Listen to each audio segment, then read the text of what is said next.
Press the bell icon on the YouTube app and never miss another update.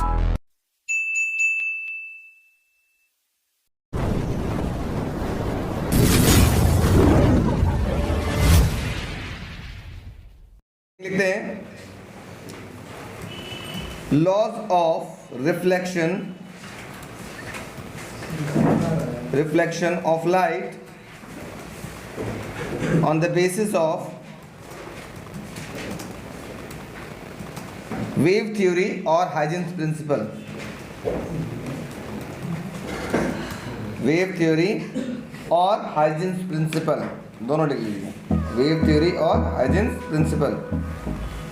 कभी कभी exam में wave theory के नाम से आ जाता है और कभी कभी एग्जाम में हाइजेंस प्रिंसिपल लिख करके आ जाता है। तो हम लोग ऑलरेडी जानते हैं कि हाइजेंस जी ही थे जिन्होंने बताया था कि जो लाइट है वो वेव नेचर को शो करता है। तो वेव थ्योरी का कॉन्सेप्ट हाइजेंस जी ने दिया था।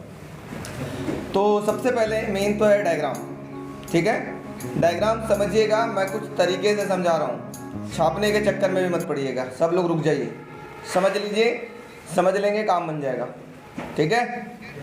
कोशिश करिए समझने के लिए। सपोज करिए मैं reflection of light, laws of reflection में आपको यही प्रूव करना है। आपको क्या टू प्रूव करना है? आपको टू प्रूव करना है, शायद आप लोग को पता होगा, laws of reflection of light में angle I is equal to angle r. Angle of incidence angle of reflection के बराबर होता है। यही आपको प्रूव करके दिखाना है। मैं दिखाता हूँ कैसे होगा, थोड़ा ध्यान दीजिएगा। प्रूफ,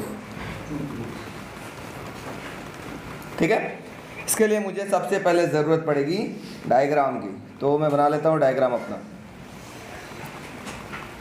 ये हो गई आपके पास एक रिफ्लेक्टिंग सरफेस, ऐसे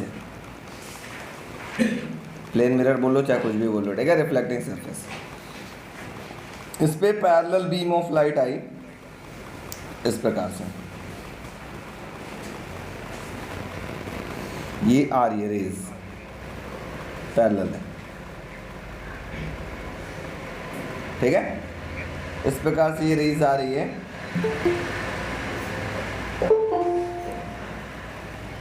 इस प्रकार से ये रेज आया। आफ्टर रिफ्लेक्शन कहाँ से पास होगा? सब हम लोग जानते हैं। आफ्टर रिफ्लेक्शन वो इस प्रकार से आपके पास रेज जाएगी, ठीक है। पैरेलल चली जाएगी, पैरेलल आई थी तो पैरेलल चली जाएगी, ठीक है। कोई दिक्कत कोई परेशानी तो बोलो, यहाँ तक तो सब लोग जानते हैं, है ना। पैरेलल रेज आई थी, आफ्टर रिफ्लेक्शन पैरेलल चली गई। अब आपको ड्रॉ करना है इस पे क्या? वेव फ्रंट, ठीक है। ध्यान से सुनिएगा। चलिए ये बताइए इस रे का नाम क्या होगा? इंसिडेंट रे, ठीक है।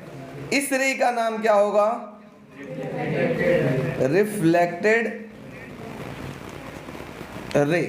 अब मैं बनाता हूं इस पर वेव फ्रंट, थोड़ा सा ध्यान दीजिएगा। ये हो गई वेव फ्रंट, मान लो। थोड़ा सा नॉर्मल जाएगा, तो मेरा कुछ ज़्यादा ही टेढ़ा हो जा रहा है।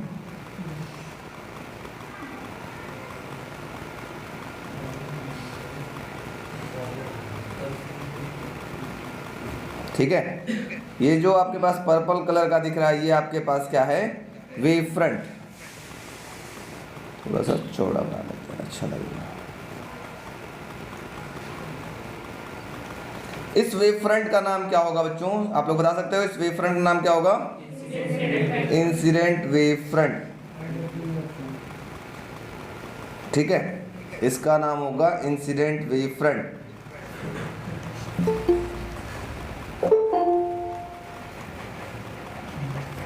इंसिडेंट वेव फ्रंट, ठीक है। अच्छा, उसी प्रकार अब देखो होता क्या ये वेव फ्रंट, कैसे काम करता है, पहले उसकी हम लोग वर्किंग समझ लेते हैं, फिर हम लोग बाद में आगे। अच्छा ठीक है, चलो वर्किंग समझते हैं कैसे क्या होता है, ठीक है। तो मैं यहाँ पर एक छोटा सा वेव फ्रंट बना लेता हूँ और लेके आता हूँ लाइक दिस। एक छोटा सा लेके आता हूँ, मुझे एक छोटा सा इमेज की ज़रूरत है। एक वाइट लाइन को मैं डाउनलोड कर लेता हूँ तब दिखाता हूँ।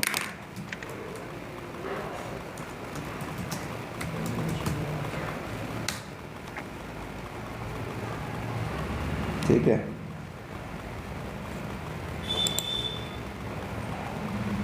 एक मिनट बच्चों, बस तुरंत आपको दिखाता हूँ, क्योंकि ये तरीके से समझेंगे तो समझ में आ जाएगा, नहीं तो ना वो बनाना बड़ा मुश्किल होता है। हाँ गया भाई, डाउनलोड इमेज कहीं नहीं है।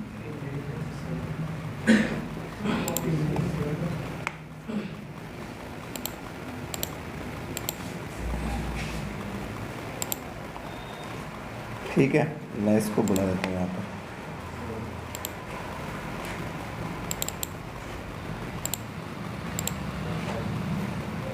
थोड़ा समझने का प्रयास करिएगा तो मज़ा आएगा।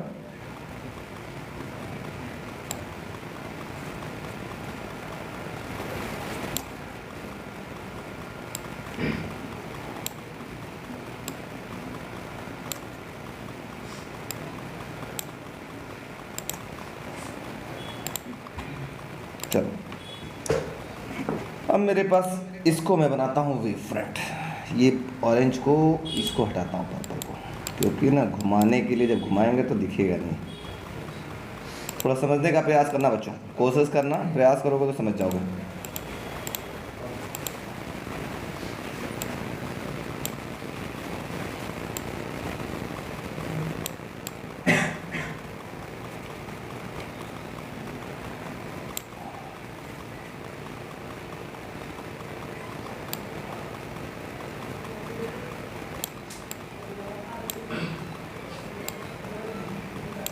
चलो, ये आपके पास क्या था, वेव फ्रंट। ठीक है, कंट्रोल सी, एक और वेव फ्रंट बना लेते हैं।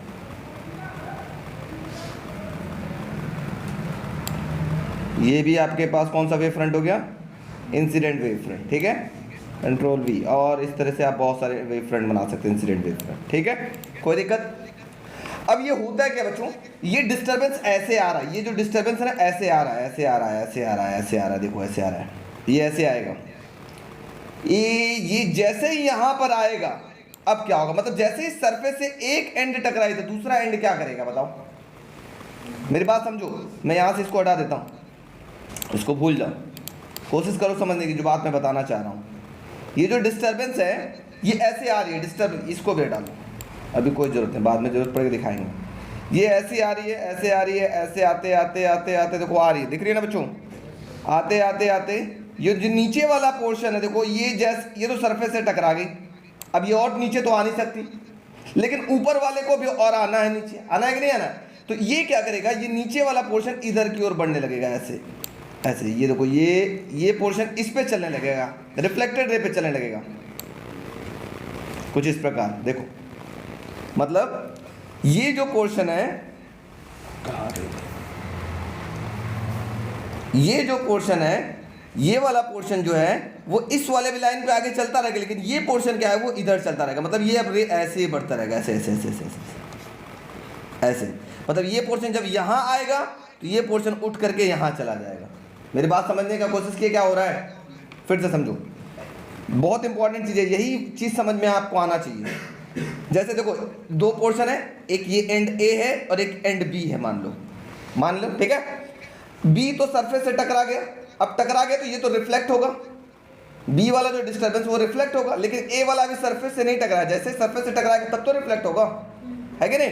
तो ए जैसे ए वाला भी चलता रहेगा यहाँ पर, ए वाला आता रहेगा यहाँ पर, ए जैसे ये वाला यहाँ पहुँचेगा, ये पोर्शन यहाँ पहुँचेगा तो ये पोर्शन पहुँच करके यहाँ पहुँच जाएगा, बी वाला यहाँ पहुँच जाएगा, ऐसे ये रिफ्लेक्ट होगा। मतलब मेरी बात आप लोग नहीं समझ रहे हो, बहुत इंपॉर्टेंट चीज़ है, यही समझना है, ये समझ गया तो सारा खेल समझ गए तुम। देखो फिर से, जैसे ये रे आपके पास है, ये ऐसे आई, आते आते आते आते आते आते तो ये तो यहाँ पहुँच गए। अब ये क्या होगा, ये तो भी आगे बढ़ते रहेगा, मैं बढ़ा नहीं पा सकता, ये ऐसे बढ़ता रहेगा, ऐसे ये बढ़ता रहेगा, यहाँ तक पहुँचेगा, ये यहाँ तक पहुँचेगा, लेकिन उस समय ये वाला कहाँ जाएगा, देखो ये यहाँ आगे बढ़ेगा, ये पीछे से ऐसे उठेगा, ये आगे बढ़ेगा, ये पीछे से, और ये ऐसे उठेगा, ये आगे बढ़ेगा, बहुत ज़्यादा बढ़ जा रहा है ना, ये चल नहीं रहा, मैं जो हिसाब से इसको घुमाना चाह रहा हूँ घूम नहीं रहा।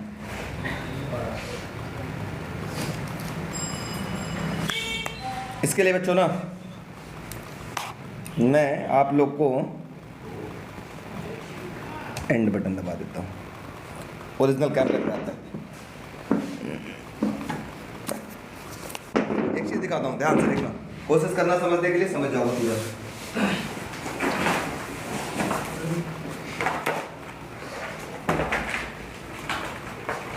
ठीक है, अब यहाँ का डायग्राम देखना सब लोग, ये कोशिश करो समझने के लिए। ये समझ गए तो सारा खेल बन जाएगा, नहीं तो फिर नहीं समझ में आएगा। जैसे मेरे पास क्या था, ये रे डायग्राम बनाने के लिए मुझे ये ऐसे रे था आपके पास, ये इंसिडेंट रे था ऐसे, और ये रिफ्लेक्टेड रे था, ऐसे था ना।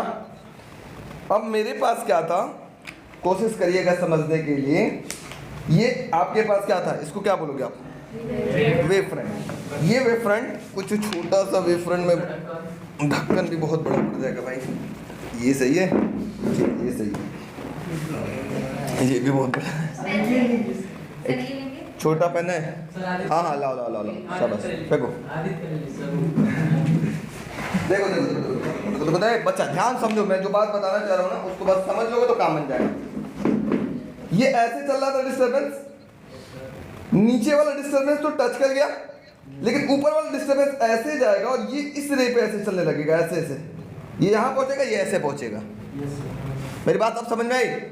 फिर से समझो, ये रेज ऐसे आ रही थी, ऐसे आते आते जब तक सरफेस, जैसे ही सरफेस पे टकराया तो ये वाला रिफ्लेक्टेड रे पे चलने लगेगा और ये वाला इंसिडेंट रे पे ही चलेगा, ऐसे ऐसे चलते हुए ये ऐसे पहुंचेगा।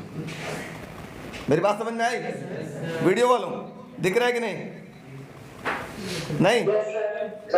फिर से देखो देखो देखो देखो देखो, ये रे ऐसे चल रहा है और ये जैसे सरफेस से टकराया, नीचे वाला सरफेस से टकराया, टकराने के बाद नीचे वाला रिफ्लेक्टेड रे पे हो जाएगा, ऐसे ये नीचे चलने लगेगा, ये ऐसे चलते चलते चलते चलते ऐसे आ जाएगा। मेरी बात समझ में आ रही है? मतलब सरफेस से टकराते ही जो एंड टकराएगा वो एंड किसकी तरफ शिफ्ट करेगा, रिफ्लेक्टेड रे की तरफ शिफ्ट करेगा। ठीक है, वो रिफ्लेक्टेड की तरफ शिफ्ट करेगा और जो दूसरा वाला भी टकराया नहीं है सरफेस पे, वो सरफेस पे ही जाता रहेगा जब तक कि सरफेस तक पहुंच ना जाए। तो जैसे ये देखो आ जाता है हम लोग पेज अप पे, जैसे हम लोग बताएं आपको, देखो डायग्राम क्या था, फिर से अब समझ में आ गया होगा। मतलब ये वाला जो रेज था, कहाँ गए भाई, आ जाओ, ये वाला जो आपके पास रे था, ये देखो ये सरफेस से टकरा गई, ये वाला एंड है ना, और ये वाला भी टकराया है क्या, ऊपर वाला? ऊपर वाला नहीं टकराया, तो ऊपर वाला कहाँ जाएगा? ऊपर वाला इसी लाइन पे आगे बढ़ता रहेगा और नीचे वाला किस लाइन पे बढ़ेगा? इस लाइन पे आगे बढ़ता जाएगा। बात समझ में आ रही है? क्लियर हुआ? वीडियो वालों बोलो जल्दी। मतलब नीचे वाले के लिए मैं डायग्राम अगर बना दूं तो कुछ इस प्रकार से चलेगा। देखो मैं इसको अगर घुमा लूं, घूम जाओ भाई, नीचे वाला कुछ ऐसा चलेगा, देखो ये ऐसे चलेगा, ऐसे चलते चलते चलते चलते चलते वो यहाँ पहुँचेगा, ऐसे पहुँचेगा। मेरी बात समझे? मतलब जब ये यहाँ पहुँचा होगा उस वक्त ये वाला पॉइंट यहाँ पहुँचा होगा ना? क्लियर हो गई बात? अब मतलब ये पॉइंट B यहाँ था तो अब ये पॉइंट B यहाँ हो जाएगा आपके पास, ये B यहाँ हो जाएगा, B डैश मान लो। ये A यहाँ था तो ये क्या हो जाएगा? A, हाँ ये A डैश पे पहुँचा और ये वाला पॉइंट उठ करके यहाँ पहुँच गया B डैश। ये भी आपके पास क्या कहलाएगा? एक वेव फ्रंट। कौन सा wave front? Reflected wave front. बात समझ में आ गई वीडियो वाले बच्चों? यस नो बोलो फटाफट। Very good very good. और ये रे पर ये एंगल कितना बनाएगा? 90 डिग्री बनाएगा ना? सारा का सारा खेल समझ में आ गया। मतलब अब ध्यान से सुनो, वेरी इंपॉर्टेंट, अगर A से A डैश पहुंचने में T टाइम लग रहा है, तो B से B डैश पहुंचने में कितना समय लगेगा? अगर ये वेव फ्रंट को यहां पहुंच रहा है तो ये वेव फ्रंट यहां पहुंच रहा है। अगर A से A डैश पहुंचने में T टाइम लग रहा है तो B से B डैश पहुंचने में भी कितना टाइम लग रहा होगा? T टाइम ही लग रहा होगा, है कि नहीं? इसका मतलब सेम टाइम में वो सेम डिस्टेंस ट्रेवल करेगा। मतलब ये जो डिस्टेंस है A डैश और B डैश, ये दोनों आपस में क्या होगा? बराबर होगा। कैसे होगा मैं आपको बताता हूँ। क्योंकि ये जो लाइट है एयर में ट्रेवल कर रही है और डिस्टेंस इक्वल टू होता है बच्चों, कितना होता है?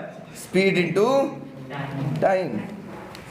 एयर में लाइट की स्पीड टकराने से पहले भी एयर में थी और टकराने के बाद भी एयर में थी, तो स्पीड दोनों के केस में क्या होगा, सेम होगा। मतलब जो डिस्टेंस ए डैश होगा या बी डैश होगा वो किसके बराबर होगा, v इंटू टी के बराबर होगा। वेलोसिटी v है और यहाँ से आने में भी टाइम t लग रहा था, तो यहाँ से जाने में भी टाइम कितना लग रहा था, t लग रहा था।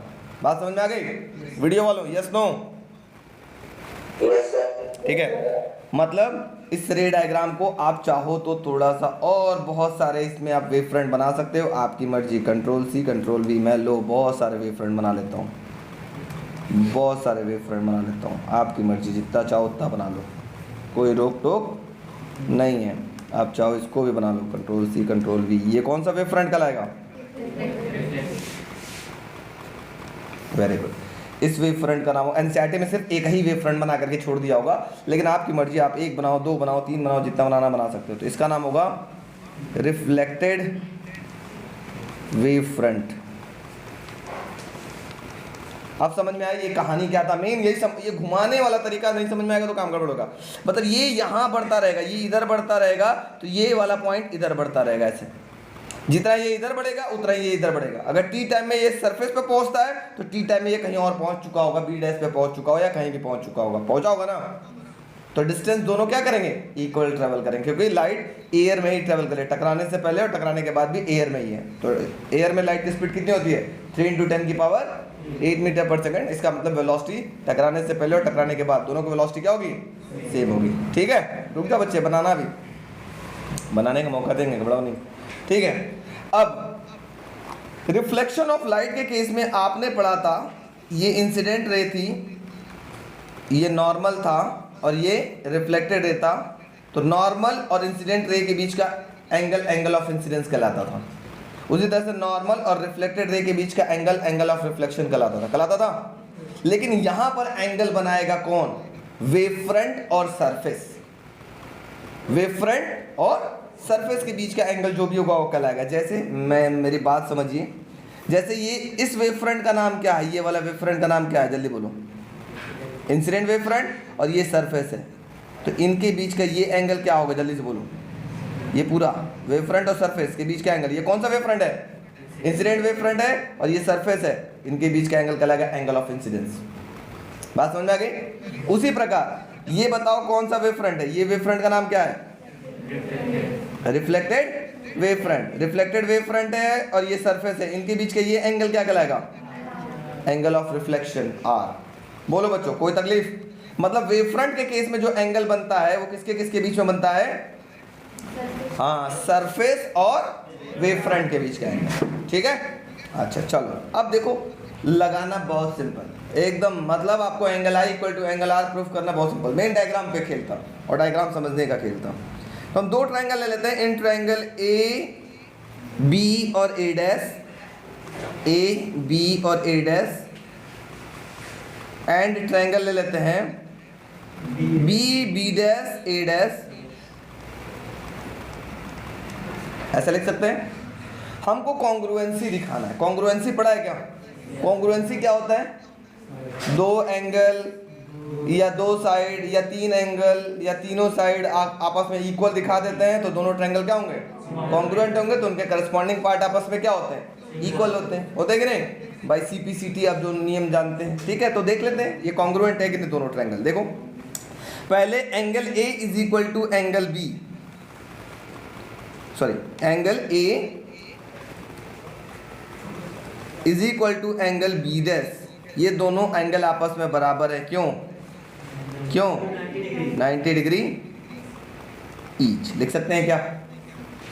इस ट्रायंगल के अंदर A डैश और दूसरा triangle B dash A dash के अंदर ये वाला जो साइड है कॉमन दिख रहा है क्या? तो आप लिख सकते हैं क्या, A dash B is equal to B A dash which is equal to common side. बोलो बच्चों, यस नो? प्यारे नन्हे मुन्ने प्यारे बच्चों, यस नो? Yes sir. मैं थोड़ा सा एक तकलीफ देना चाहता हूँ, इसको हम थोड़े से बीच में लिखना चाहता हूँ, क्योंकि मैं चाहता हूँ कि आप लोग एक प्रॉपर्टी जानते हैं, उस प्रॉपर्टी को यूज़ करेंगे। हाँ आप लोग पढ़े होंगे, उस प्रॉपर्टी को ही डायरेक्ट यूज़ कर लेंगे हम लोग, ठीक है। अब हम लोग बात कर लेते हैं वही दूसरा वाला क्या था आपके पास, angle A is equal to angle B dash 90 degree each. यहाँ लिख लेते हैं उसी चीज़ को, लिख सकते हैं। अच्छा तीसरा क्या दिखाई दे रहा है आपके पास, कोई बच्चा बताएगा क्या? तीसरा बताओ। हाँ ए डैश और बी डैश आपस में बराबर है, दोनों का डिस्टेंस कितना है, वी टी सेम।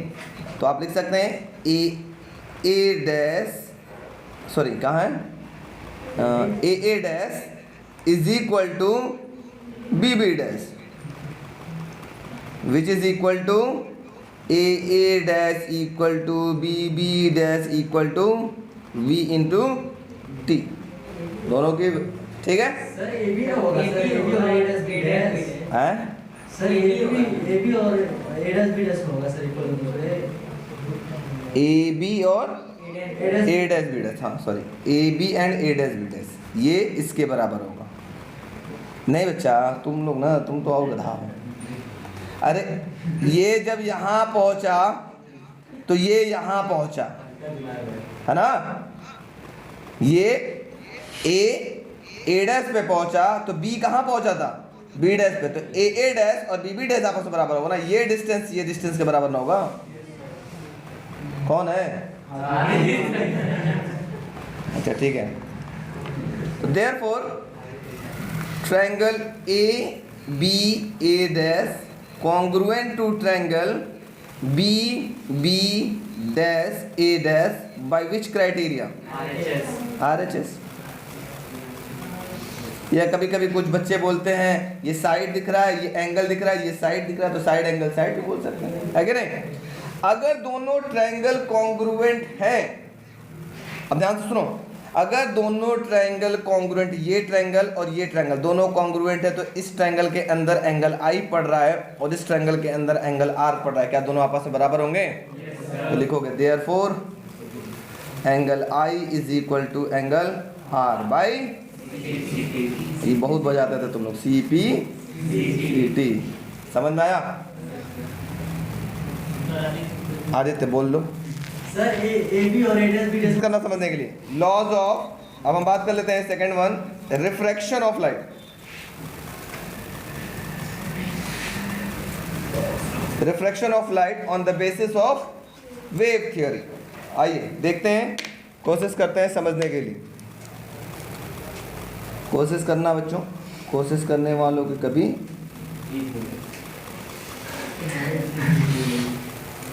बहुत अशुभ लड़का है, गंदा गंदा बात होता है। जितनी होती है हाथ कोशिश करने वालों की, हाँ इसमें एक हमने पढ़ाया था। अच्छा चुप हो जाओ, बोलो मत। अब थोड़ा देखो, जो हम बना रहे हैं फिगर उसको पहले चेक कर लो, ठीक है, बात कम करो। Laws of refraction of light on the basis of wave theory. कोशिश करते हैं समझने के लिए। समझ में आया तो बहुत अच्छी बात, और नहीं आया तो और भी अच्छी बात, ठीक है। ये ऊपर हो गया आपके पास रेयरर मीडियम, और नीचे हो गया आपके पास डेंसर मीडियम, ठीक है। फिगर देखते हैं, पहले समझने का प्रयास करते हैं। तो ये हो गई बच्चों, इसमें मैं जो लाइट लेके चल रहा हूँ, ऑरेंज कलर की लाइट लेके चलता हूँ, बड़ा अच्छा लगेगा, ऑरेंज। ये गई सॉलिड लाइन, कोशिश करिएगा समझने के लिए। ये कौन सी रे हो गई बच्चों? Incident ray. ये भी कौन सी रे हो गई आपके पास? दोनों रे कैसे होने चाहिए? एक दूसरे के पैरेलल होनी चाहिए, ठीक है। मैं एक इमेजिनरी नॉर्मल ड्रॉ कर लेता हूँ, क्योंकि मुझे मतलब तो नहीं था इस नॉर्मल का, लेकिन फिर भी मैं ड्रॉ कर लेता हूँ आपको समझाने के लिए, ठीक है। यहाँ से भी और एक यहाँ से भी।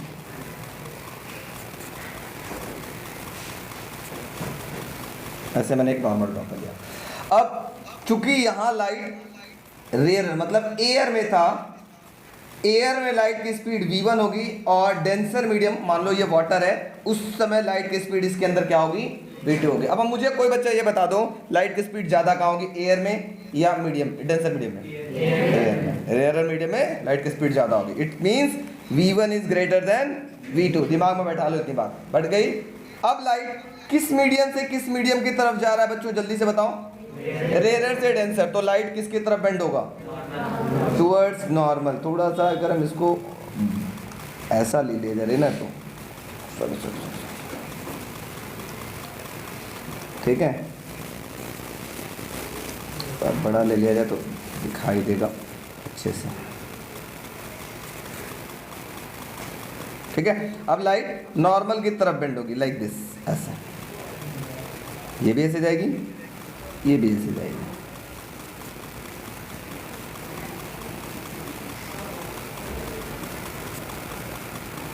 मान लो ये लाइट ऐसे जाएगी, ठीक है, ऐसे गए। कोई दिक्कत, कोई परेशानी? यस नो बोलो बच्चों, वीडियो वालों, वीडियो वालों, कोई दिक्कत, कोई परेशानी? नो दिक्कत, नो परेशानी, सब बस। अब मैं बनाता हूं यहां पर wave front, wave front, wave front. ध्यान से देखना, ये कौन सा वेव फ्रंट कहलाएगा, ये कौन सा वेव फ्रंट कहलाएगा बच्चों, वीडियो वालों, कौन सा वेव फ्रंट कहलाएगा, इंसिडेंट वेव फ्रंट। इसका नाम क्या होगा, जल्दी से बताओ, इसका नाम क्या होगा, इंसिडेंट रे। और ये पर्पल वाले का नाम क्या होगा, इंसिडेंट वेव फ्रंट। कोशिश करना समझने के लिए। अब ध्यान देना, ध्यान देने वाली बात आ रही है, क्योंकि बहुत सारे बच्चों को यही नहीं समझ में आता, कहते हैं सर ये क्या हो रहा है। ये बात हमको समझ में आपकी नहीं आई। 99% बच्चों को डाउट यहीं पर होता है, जो अगला स्टेप बताने जा रहे हैं, ठीक है। अब जैसे मान लो ये पॉइंट हो गया A और ये पॉइंट हो गया B, ठीक है। अब यहां पर ये वेव फ्रंट आ गया और ये वाला वेव फ्रंट यहीं पर है, तो ये वेव फ्रंट अब किधर जाएगा, मीडियम चेंज करके अंदर जाएगा। और ये वेव फ्रंट कब तक आएगा, ये वेव फ्रंट यहां तक आएगा, तब तो मीडियम चेंज करेगा।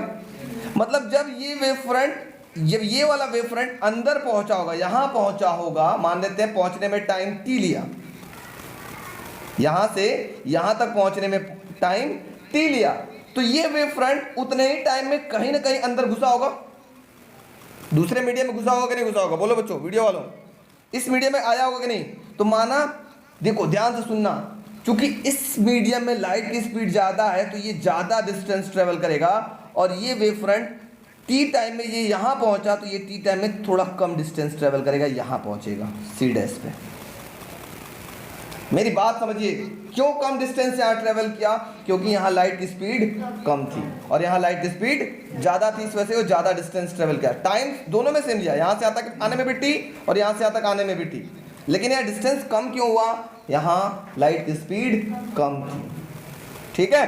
अच्छा, तो मतलब ये वाला वेव फ्रंट, थोड़ा सा ध्यान दो, ये वाला वेव फ्रंट यहाँ पहुँचा होगा तो ये वाला वेव फ्रंट यहाँ पहुँचा होगा, मतलब नेक्स्ट वेव फ्रंट आपके पास ऐसे बना होगा, ऐसे।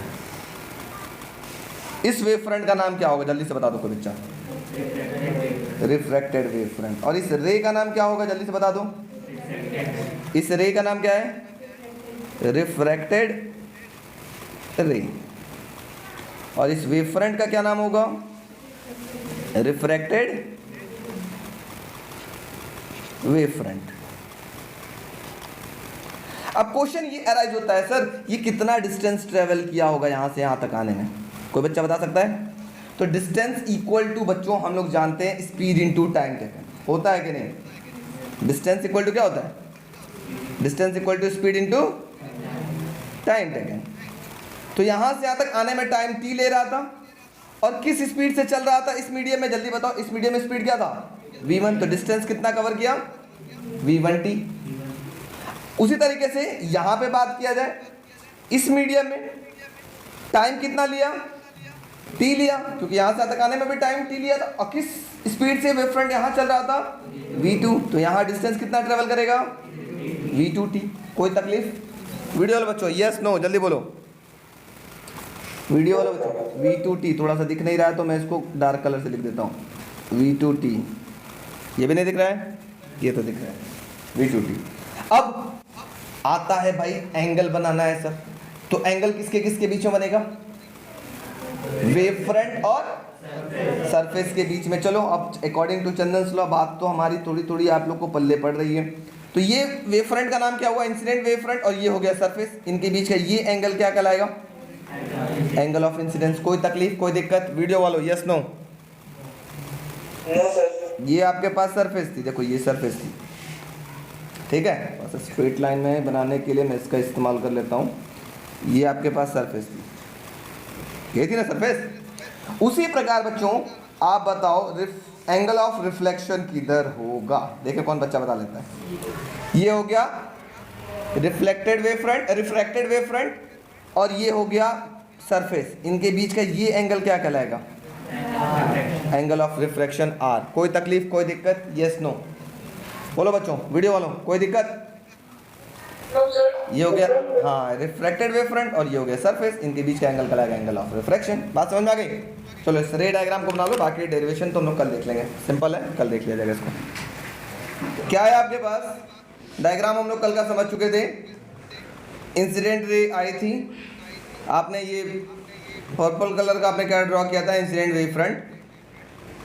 ध्यान देने वाली बात क्या है कि जो वेव फ्रंट का पॉइंट अभी बी पॉइंट पे था, उसको सी तक पहुंचने में मान दिया कि टी टाइम लग रहा है, तो जो ए वाला है वो सी डैश पे पहुंचेगा, वो भी टी टाइम में सी डैश पे पहुंचेगा।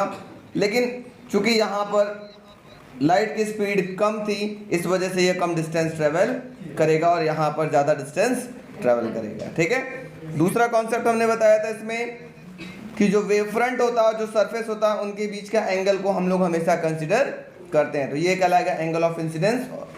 और इसी तरीके से ये रिफ्रैक्टेड वेव फ्रंट है और ये सरफेस है, इनके बीच का एंगल क्या कहलाएगा, एंगल ऑफ रिफ्रैक्शन, ठीक है। आगे बढ़ते हैं इस चीज़ को लेकर के। अब इसको आपको प्रूव करना है, laws of refraction of light, मतलब आपको टू प्रूव क्या करना है, आपको टू प्रूव करना होगा इसके अंदर refractive index is equal to होता है साइन आई अपॉन में साइन आर। यही तो आपके पास था स्नेल्स लॉ या सेकंड लॉ ऑफ रिफ्रैक्शन, यही आपको प्रूव करके दिखाना है। तो आपको देखिए कैसे प्रूव करना होगा, बहुत सिंपल तरीका है प्रूफ इसका एज कंपेयर टू पुराना, बहुत इजी है। आपको क्या चाहिए, एक साइन आई चाहिए और दूसरा क्या चाहिए, साइन आर चाहिए। तो आप क्या करो, एक तरफ साइन आई निकाल लो, ठीक, और दूसरी तरफ आप क्या निकालोगे, साइन आर निकाल लो। तो साइन आई इक्वल टू क्या होगा, थोड़ा सा इस ट्रायंगल को ध्यान देते हैं। इन ट्रायंगल ए बी सी में आई दिखाई दे रहा है, ये एंगल आई दिखाई दे रहा है ना, यहीं से साइन आई मिलेगा। तो यहाँ लिख लेते हैं in triangle A B C, sine I equal to क्या होगा, साइन थीटा इक्वल टू हम लोगों ने पढ़ा है परपेंडिकुलर अपॉन हाइपोटेनस। तो थीटा के ठीक सामने वाला साइड परपेंडिकुलर होगा और 90 डिग्री के ठीक सामने वाला साइड क्या कहलाएगा, हाइपोटेनस। प्लीज़ बोलिए मत, आप सुनते रहिए, कहीं दिक्कत होगा तब बोलिएगा, ठीक है। तो ठीक है, इसको हम लिख सकते हैं बी सी अपॉन में ए सी, लिख सकते हैं। तो साइन आई इक्वल टू हो गया बी सी अपॉन में ए सी।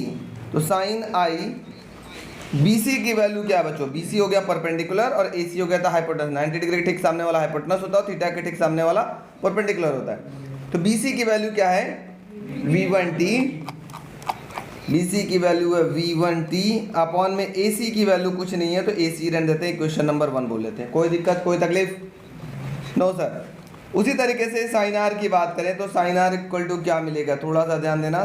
कौन सा ट्रायंगल उठाएंगे, ए सी सी डैश, इसके अंदर आर दिखाई दे रहा है। तो इन ट्रायंगल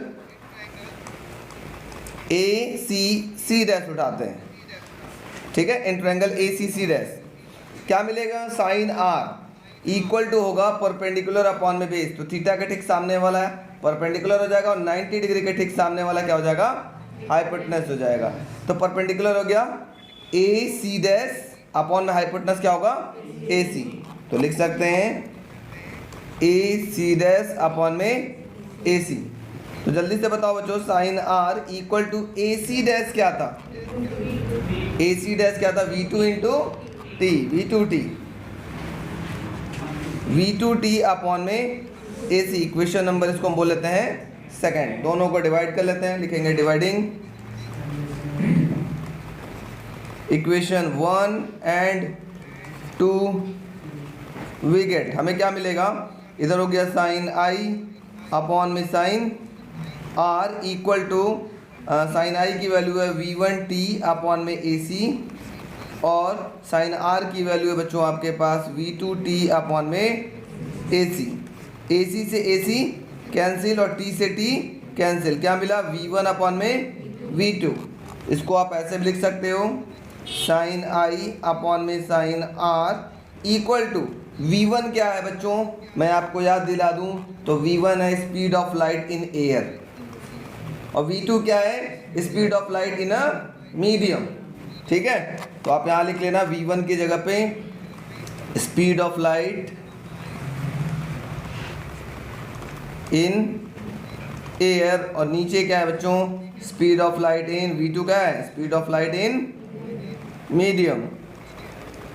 और आप लोग जानते हो speed of light in air upon में speed of light in medium equal to क्या होता है रिफ्रैक्टिव इंडेक्स। तो यही हो गया आपके पास साइन I अपॉन में sine R equal to refractive index, या आप इसको ऐसे भी लिख सकते हो refractive index equal to sine I by sine R। यही आपको प्रूफ करना था on the basis of wave theory. बात समझ में आ गई वीडियो वाले बच्चों, कोई तकलीफ कोई दिक्कत? चलिए नोट करिए फटाफट, बहुत इजी है। Coherent source of light, coherent source of light,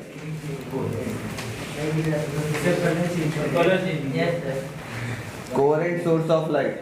कितना अच्छा कलर है, नहीं दिख रहा है? अब ठीक है, सर वो लाइन बंद कर दीजिए। Coherent source of light note कर लो। अब बात ना करो बेटा ना तो बहुत नुकसान होगा, बार बार ये आएगा कोहेरेंट सोर्स ऑफ लाइट।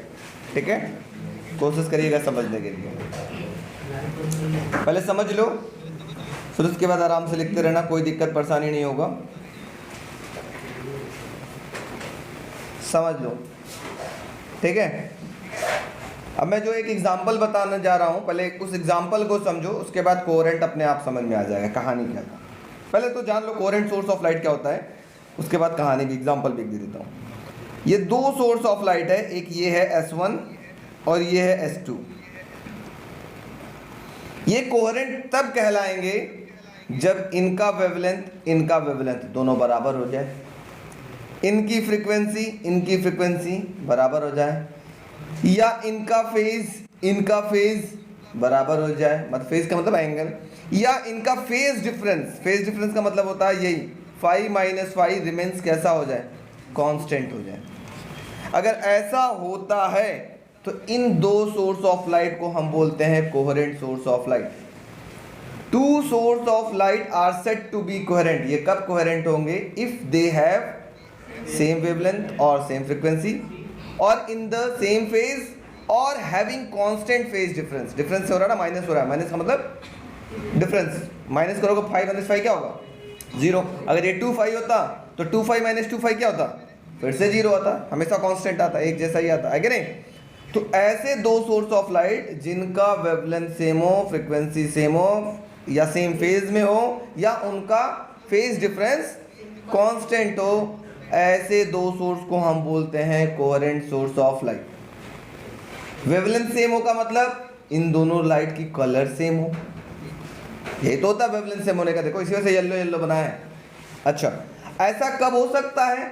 ऐसे हो सकता है। ये कोहेरेंट सोर्स ऑफ लाइट कैसे बनती है, मैं उसकी कहानी थोड़ा सा मैं आपको बताना चाहता हूँ कि कोहेरेंट सोर्स ऑफ लाइट कैसे बनेगी।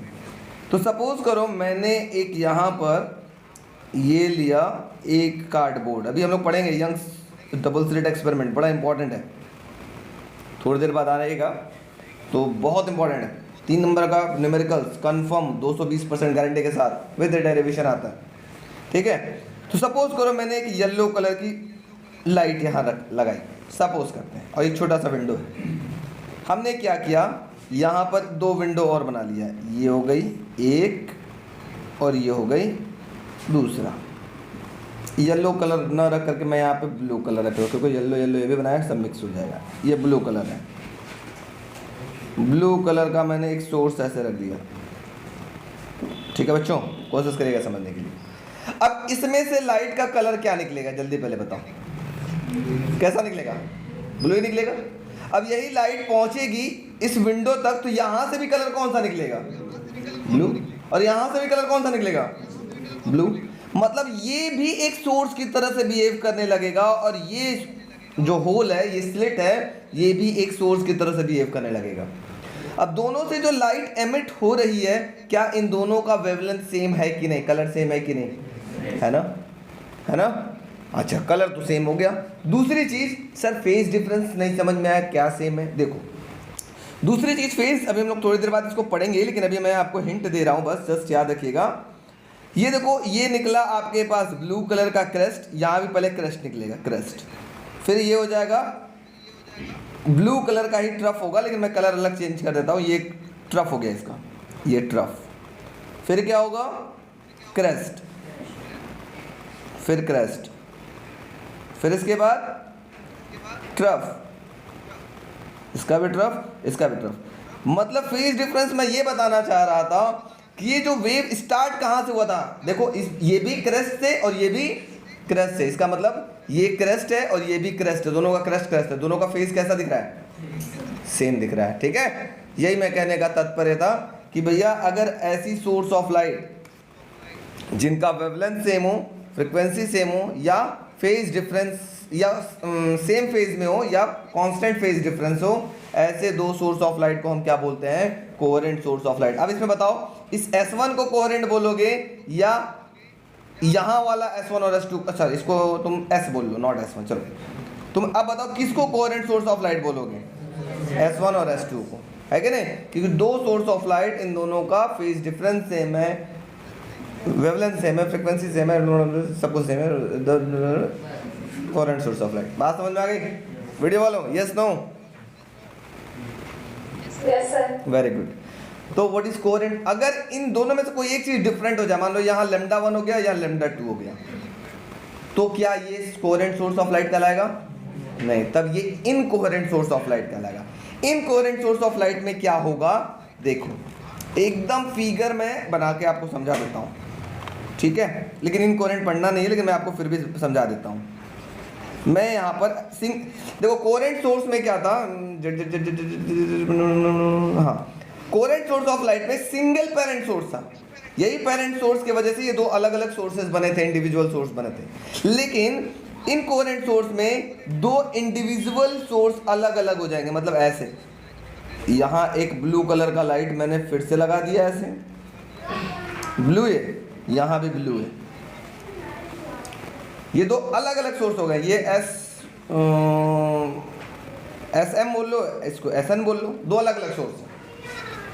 अब ये दो अलग दोनों, लेकिन मैं आपको एग्जांपल बता रहा हूँ, बहुत इंपॉर्टेंट है, कंफ्यूज बच्चे बहुत होते हैं। दोनों ब्लू कलर के लाइट है, निकलेगा कौन सा कलर, निकलेगा ब्लू। क्या ये कोहेरेंट सोर्स ऑफ लाइट होंगे, नहीं, जरूरी ये नहीं होंगे। क्यों नहीं होंगे, कंफर्म है कि अगर वेवलेंथ तो सेम हो गया होगा, मान लिया चलो वेवलेंथ सेम हो गया होगा, लेकिन कंफर्म है कि यहाँ पे कहीं ना कहीं फेज का अंतर आ जाएगा, हो सकता है यहाँ पे पहले क्रस्ट निकल रहा हो, ऐसे ऐसे, है ना, कहीं ना कहीं फेज का डिफरेंस आ ही जाएगा। तो अगर दो इंडिविजुअल सोर्स ऑफ लाइट है तो वो कभी भी कोहेरेंट सोर्स ऑफ लाइट नहीं कहलाएगा, कहीं ना कहीं उसका फेज डिफरेंस चेंज होगा ही होगा। और अगर ऑलरेडी आपने इसका कलर चेंज कर दिया, एक को ऑरेंज एक को ब्लू लिया है, वो तो वैसे ही क्या कहलाएगा, इनकोहेरेंट सोर्स ऑफ लाइट कहलाएगा, ठीक है। तो कोहेरेंट होने के लिए कंडीशन, नेसेसरी कंडीशन क्या है, there should be a single parent source, है ना, सिंगल पेरेंट सोर्स रहेगा तभी वो कोहेरेंट सोर्स ऑफ लाइट बनाएगा। अगर मल्टीपल सोर्स ऑफ लाइट है उससे कोहेरेंट सोर्स ऑफ लाइट नहीं बनेगा, मतलब कोहेरेंट लाइट नहीं होगा। बात समझ में आ गई बच्चों, वीडियो वालों, कहना क्या चाह रहे थे, यस नो, ठीक है। तो सबसे पहले हेडिंग लिख लो बच्चों, coherent source of light, coherent source of light. Two sources of light are said to be coherent. Two sources of light are said to be coherent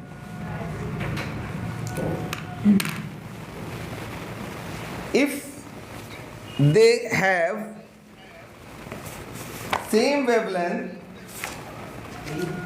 if they have same wavelength or same frequency, and either in the same phase and either in the same phase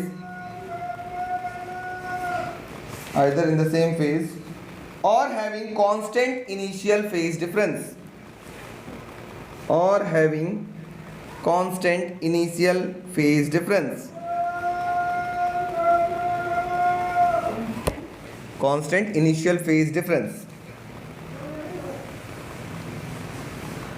ठीक है। नीचे तीनों condition होनी चाहिए। हाँ, तीनों condition नीचे note लिख लो। Coherent source of light must have single parent source. Coherent source of light must have single parent source. Single Parent source. ठीक है। हाँ बोलो बच्चे। Two sources of light are said to be coherent if they emit the light having same wavelength, same frequency, are either in the same phase or having constant phase difference or having constant initial phase difference. ठीक है, और having constant initial phase difference हो गया। अच्छा, अब बात करते हैं बहुत important point, very very very. देखो ये तो जो हम लोगों ने अभी बात किया कोहेरेंट सोर्स ऑफ लाइट, ये तो भी आगे पूरा हर टॉपिक में यूज होगा, मतलब एक कॉमन टर्म हो जाएगा। जैसे आप लाइट वर्ड यूज करते हो ना, लाइट इधर जाती है लाइट उधर, वैसे इस चैप्टर का एक कॉमन टर्म हो गया कोहेरेंट सोर्स। जब भी कोहेरेंट आए दिमाग में आपका आ जाना चाहिए, क्या होना चाहिए? Wavelength, frequency, phase difference constant, same same same same मिला देते हैं सब। चलो नेक्स्ट बात कर लेते हैं हम लोग। वेरी वेरी इंपॉर्टेंट टॉपिक क्या है, वो है interference of light. Interference of light कोशिश करिएगा समझने के लिए, समझ में आ जाएगा, बहुत इजी है। देखो बच्चा समझो, यहाँ पे देखोगे फिगर तभी समझ में आएगा, नहीं तो फिर बहुत ऊपर से बाउंसर जाएगा। ध्यान देना। सबसे पहले देखो कौन से कलर का ये लाइट जा रही है, कौन सा कलर है? येलो। इस लाइट के ऊपर मैंने एक और कलर को सुपर इम्पोज किया, इसी के ऊपर ऐसे भेज दिया। अब बताओ आपको देखने से क्या पता चल रहा है, इसके नीचे येलो है कि नहीं? नहीं दिख रहा ना? अच्छा, अब ध्यान से सुनते रहो। ऑरेंज हो गया। अब इसी के ऊपर मैंने एक तीसरा कलर सुपर इम्पोज कर दिया, ठीक है। इसी के ऊपर मैंने चौथा कलर सुपर इम्पोज कर दिया, ऐसे। अब मैं इकट्ठा इन वेव को भेजता, एक साथ सुपर इम्पोज करके भेजता, तो आप बता पाते कि कितने कलर का बना हुआ है लाइट? बना पाते कि नहीं? बता पाते या नहीं? नहीं बता पाते, नहीं बता पाते ना। लेकिन अगर इन्हीं को, बच्चा प्लीज, हाँ हम समझ रहे हैं आपकी भावनाओं को, अगर मैं इन्हीं लाइट को अलग अलग देखूं, ऐसे रीडिस्ट्रीब्यूट कर लूं, ऐसे देखो, अभी और दिखेगा, घबराओ नहीं।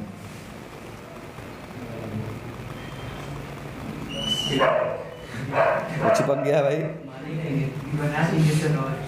चलो कोई बात नहीं, नहीं आ रहा तो हम उसको जबरदस्ती नहीं ला सकते ना, बहुत बदमाश है। अरे चलो कोई बात नहीं, दो अलग हो गए ना। तो इसी रीडिस्ट्रीब्यूशन के फिनोमिना को हम बोलते हैं interference of light. It is the phenomena of redistributing of light when light from two coherent sources superimpose on each other। अगर दो कोहेरेंट सोर्स से लाइट निकल रही है, दोनों एक दूसरे के ऊपर सुपर इम्पोज होकर के चल रही है, तो मुझे पता चलेगा कितनी लाइट है? नहीं। लेकिन अगर इन्हीं को हम रीडिस्ट्रीब्यूट कर दें, इस फिनोमिना को ही पता चल, इसी फिनोमिना को हम क्या बोलते हैं? Interference of light. इंटरफेयर करना, समझ रहे हो ना बातों को? जैसे एक दूसरे से इंटरफेयर कर गए, चल रहे हैं, हमको क्या पता कि इंटरफेयर किए हैं कि नहीं? कब पता चलेगा कि इंटरफेयर किए थे? जब इनको अलग अलग करेंगे तभी तो पता चलेगा। मारपीट कर रहे हैं बच्चे, हमको क्या पता, हो सकता है दोनों दोस्ती हो। तो जब इनमें, बच्चा सुनो, पीछे आवाज़ नहीं, तो what is interference of light? ध्यान से सुनना, बहुत बहुत बहुत बहुत इंपॉर्टेंट है। पूरा चैप्टर यही है। आगे डिफ्रैक्शन छोड़ दें तो आगे पूरा ये टॉपिक ही इंटरफेरेंस है, तो कंफ्यूजन नहीं होना है। It is the phenomena of redistribution of light when light from to coherent sources super impose on each other, एक के ऊपर एक लग करके चल रहे हैं, उनको रीडिस्ट्रीब्यूट करने की फिनोमिना को हम क्या बोलते हैं? Interference of light. बात समझ में आ गई? ये इंटरफेरेंस दो टाइप के होते हैं। अब ध्यान से सुनना, मैं जो बताने जा रहा हूं बहुत यूज होगा, बहुत। ये इंटरफेरेंस दो टाइप के होते हैं, एक होता है कंस्ट्रक्टिव इंटरफेरेंस एंड दूसरा होता है डिस्ट्रक्टिव इंटरफेरेंस। पहला होता है कंस्ट्रक्टिव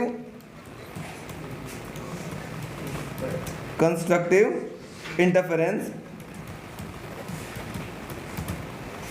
और दूसरा होता है बच्चों डिस्ट्रक्टिव इंटरफेरेंस।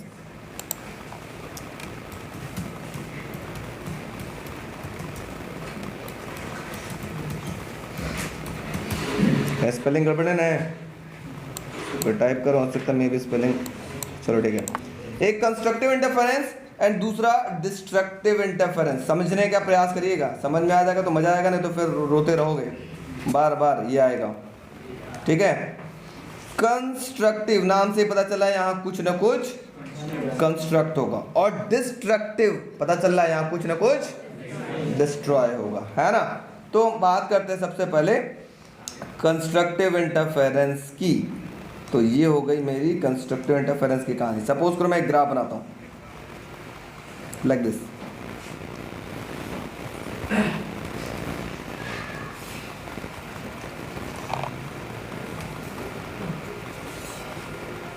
ठीक है, और मैं एक ग्राफ बनाने की प्रयास करता हूँ, कोशिश। ये हमारे पास एक पहला वेव हो गया, लाइक इस तरीके से वो चल रहा है ऐसे।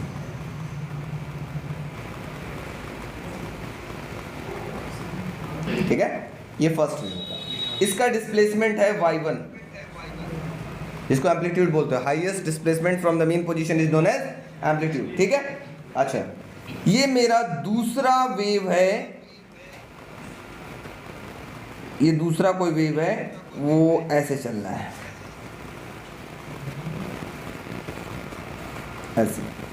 इसका डिस्प्लेसमेंट हम बोल लेते हैं y2। ठीक है, पहले वाले का डिस्प्लेसमेंट क्या था? y1, इसको मिटा लेते हैं, समझिएगा। पहले वाले का y1, दूसरे वाले का y2। अब कंस्ट्रक्टिव का मतलब क्या होता है, ध्यान सुनिएगा। अगर कहाँ गया भाई, कोई और कलर। अगर एक वेव का क्रेस्ट दूसरे के क्रेस्ट पे पड़ रहा हो और ट्रफ पे पड़ रहा हो, ऐसे इंटरफेरेंस को हम बोलते हैं कंस्ट्रक्टिव इंटरफेरेंस। इसमें जो जब इनका रिजल्टेंट वेव निकालोगे ना, वो खूब बड़ा सा बन जाएगा, कुछ इस प्रकार। मैं इसको पहले भगा दूँ, दूर दूर हटो। ठीक है, जो नया वेव बनेगा, नया आ गया तो उसको बुलाए ना, आ गया तो ठिकाने दो। जो नया वेव बनेगा बच्चों, वो कुछ इस प्रकार से बनेगा, देखो ऐसे, खूब बड़ा बनेगा ऐसे। जो इनका रिजल्टेंट वेव बनेगा खूब बड़ा बनेगा, उसकी एम्पलीट्यूड बढ़ जाएगी ऐसे। तो व्हाट इज कंस्ट्रक्टिव इंटरफेरेंस?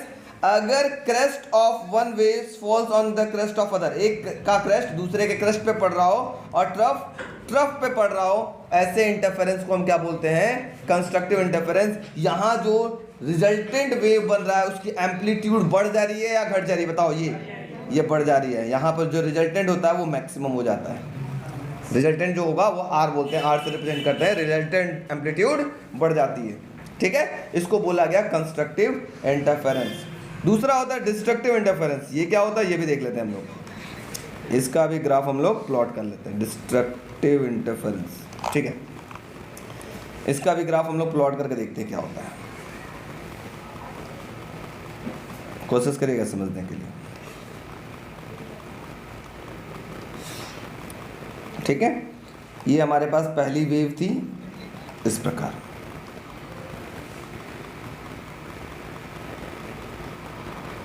ऐसे। ठीक है, ये इसका क्रस्ट था पहले का, ये पहले का ट्रफ था। ठीक है, दूसरा वेव कुछ इस प्रकार चल रहा है ऐसे।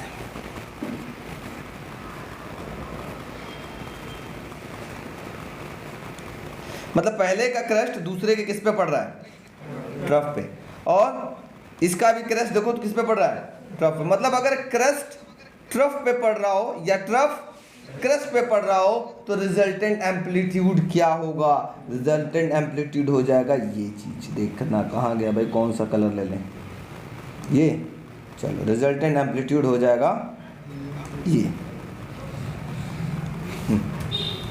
रिजल्टेंट एम्पलीट्यूड हो जाएगा ये,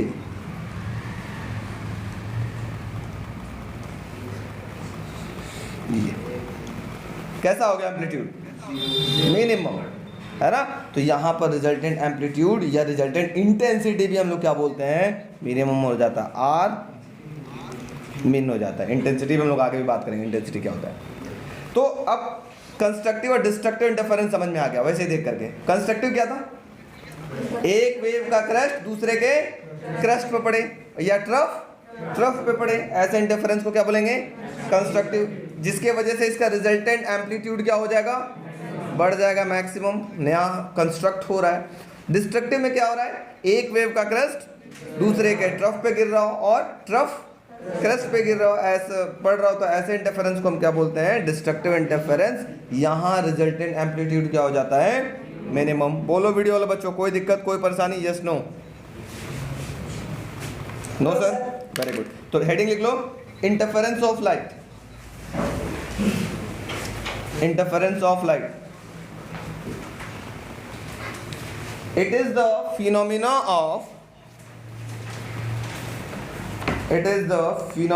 of redistribution of light energy,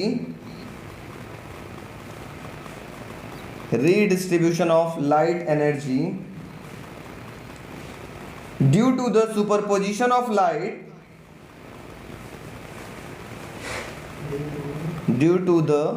superposition of light waves from two coherent sources, superposition of light waves from two coherent sources is known as interference of light, interference of light. इसका example क्या होता है interference का, मैं थोड़ा सा आपको example बहुत सारा बता दूं, पहले सुन लो। इंटरफेरेंस ऑफ लाइट, ध्यान से सुनो बच्चों, सुनो। कभी बरसात के दिनों में आपने देखा होगा जब वो डीजल या पेट्रोल गिर जाता है तो वो डीजल और पेट्रोल का जो ड्रॉप होता है, ड्रॉपलेट्स होती है, छोटा सा बूंद होता है, वो किस कलर का नजर आता है, मल्टी कलर का नजर आता है ना। Why, due to interference of light. कभी सोप बबल देखा है, जो बच्चे फुग्गा फुलाते खूब ढेर सारा उड़ के जाता है, वो धूप में फुलाओ, कौन सा कलर का नजर आता है, multi colour. Why, due to interference of light. पीछे बच्चा बात नहीं, वो कभी मोर का पंख देखा है, मोर का पंख, है ना, मोर के पंख को अगर धूप में देखो तो ऐसे देखो तो ब्राउन कलर दिखाई देगा, ऐसे देखो तो ग्रीन दिखाई देता है, फिर ऐसे देखो तो नीला दिखाई देता है, वो भी कैसा कलर दिखाई, मल्टी कलर दिखाई देता है। Why, due to interference of light. समझ में आ गया, चलो छोड़ो। नेक्स्ट हेडिंग लिख लो, types of interference of light, types of interference of light. शायद ये क्लास 11th में था, है ना, साउंड वेव के केस में भी था, मैं पढ़ाया हूँ, मुझे याद है, लेकिन याद नहीं होगा। हाँ, चलो लिख लो, types of interference of light. इसके अंदर पहला लिखिएगा कंस्ट्रक्टिव इंटरफेरेंस एंड दूसरा destructive interference.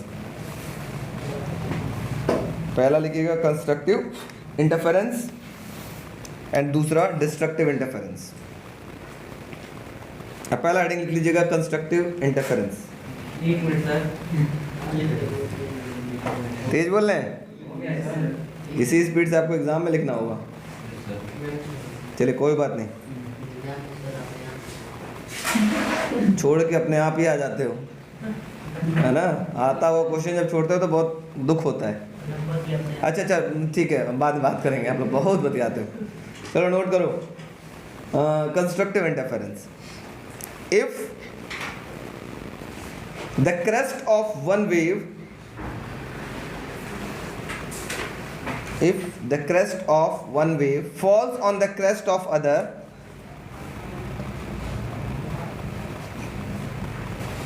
falls on the crest of other, and trough of one wave, TROUGH, trough, TROUGH, trough of one wave falls on the trough of other,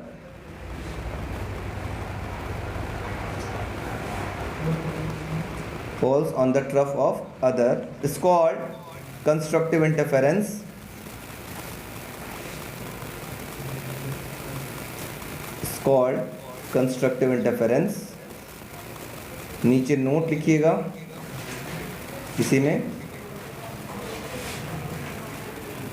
Here the resultant amplitude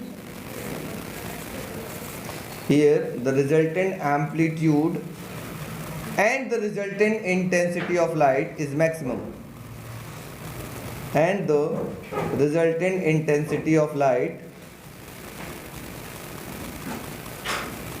is maximum. इसका example भी और आपको सुनाएंगे बढ़िया से, 11th वाला भी example. ठीक है, थोड़ा सा जगह छोड़ दीजिएगा ये फिगर बनाने के लिए, फिर नोट कर लीजिएगा destructive interference.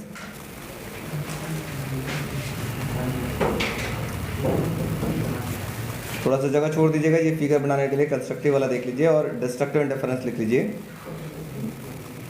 If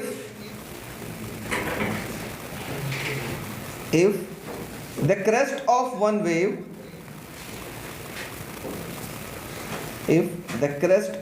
wave, falls on the trough of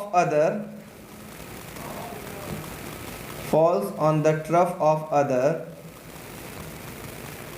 and vice versa समझते हो? हाँ, just उल्टा, and vice versa, is called destructive interference.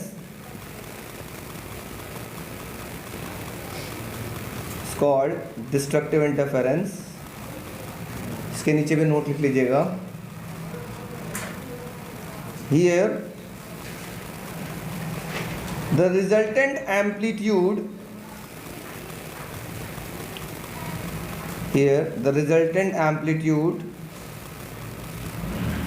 and the resultant intensity of light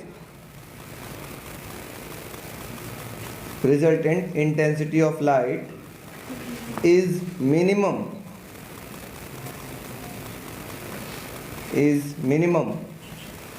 वो नन्ना मुन्ना सा फिगर दोनों में बना लीजिए, फिर आगे बात कर लेते हैं. एक एग्जाम्पल आपको समझा देते हैं.